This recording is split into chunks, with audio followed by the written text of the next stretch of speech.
terminal alkyne reaction as an acid. So if you have a terminal alkyne, it can be deprotonated by a strong base. So when deprotonating an acid, you must choose a base that is stronger than the conjugate base formed, if you recall from chapter 2. And of course, a suitable base in this case would be an amide ion, as you can see right here. So if we have Na plus, that would be NH2 minus. Now, or hydride, they work well. So in this case, the reason why is because the PA or the pKa of NH3, which is the conjugate base of amide, is around 35 to 40. That's the pKa.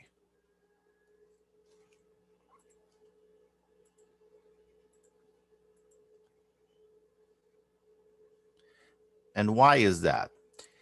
This works because the conjugate or the pKa of alkyne is around 25. So you need something that is more basic, which is, in this case, the ammonia, or in this case, of course, the amide.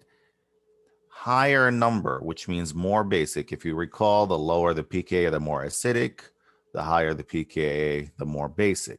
So you need something above 25 to deprotonate the, in this case, the alkyne.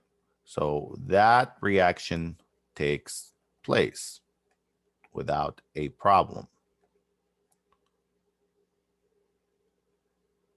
Right here, plus NH3. Of course, we have the sodium that's left over. However, this reaction does not take place. No reaction. And the reason why is because, again, the pKa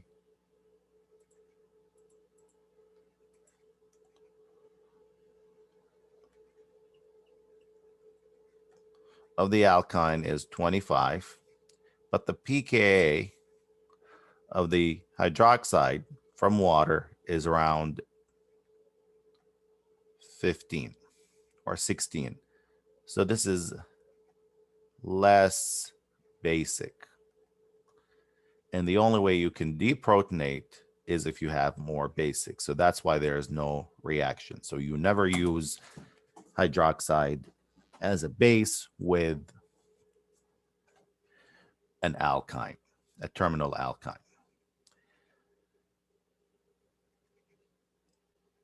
So how does this reaction take place?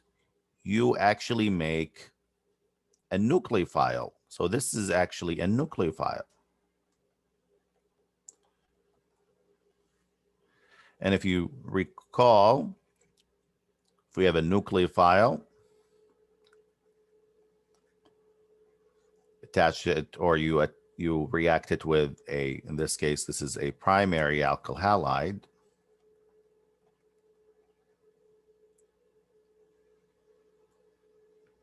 You get this product. So let me show you, draw the arrows here. And this is, of course, an SN2 reaction.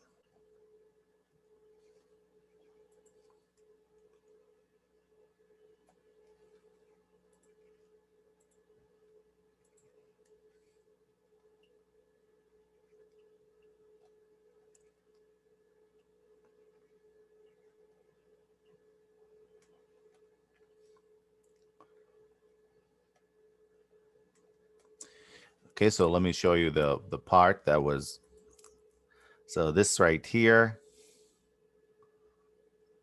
is this right here. And of course, this is your So be aware that, again, you are making a nucleophile from this acid-base reaction. So this is an acid-base reaction. And this is, of course, an SN2 reaction.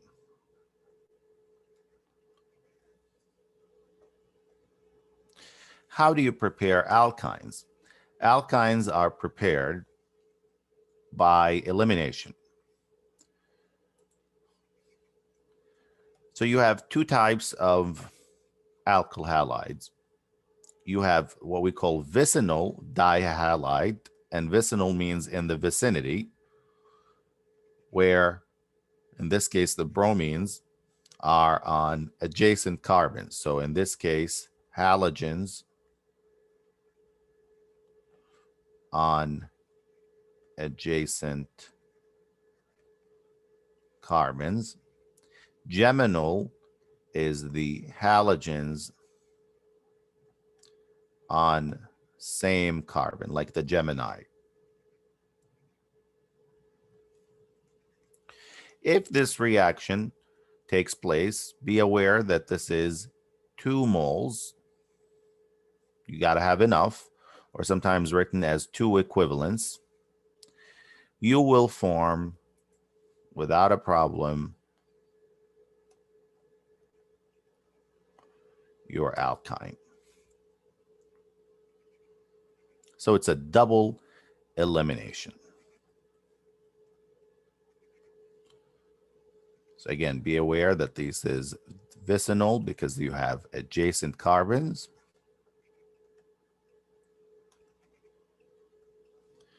And of course, here you have the same carbon atom.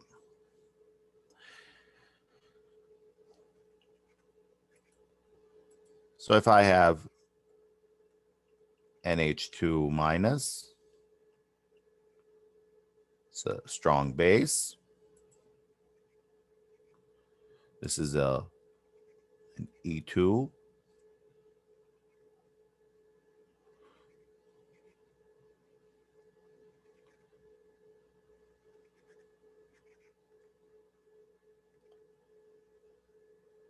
Right there. So that's after the first mole.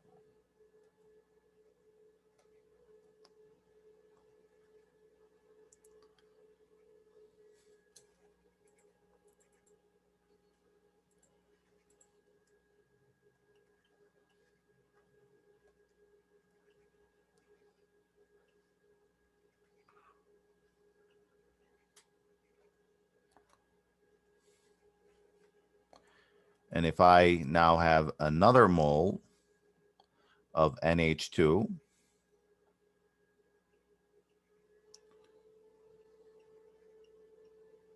okay, let me make this a little bit cleaner here because I need more space.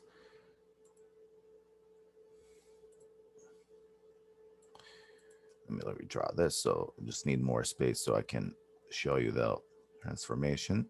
Once again, took that H away. This Br is out. So here's now R and Br right there on the first carbon.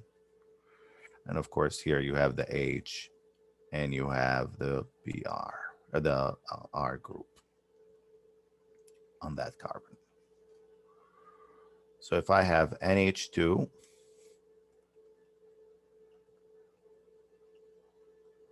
if I have 2 moles, second mole,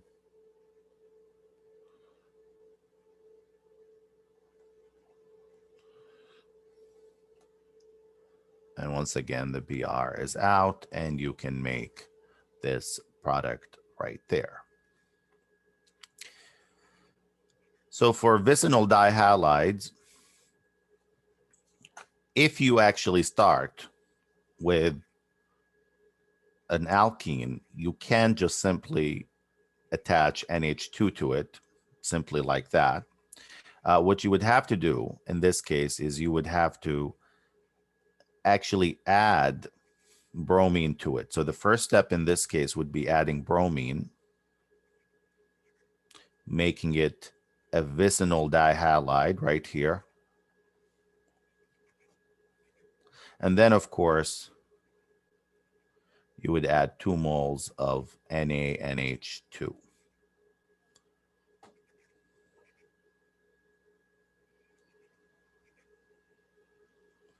So be aware of these 2 steps.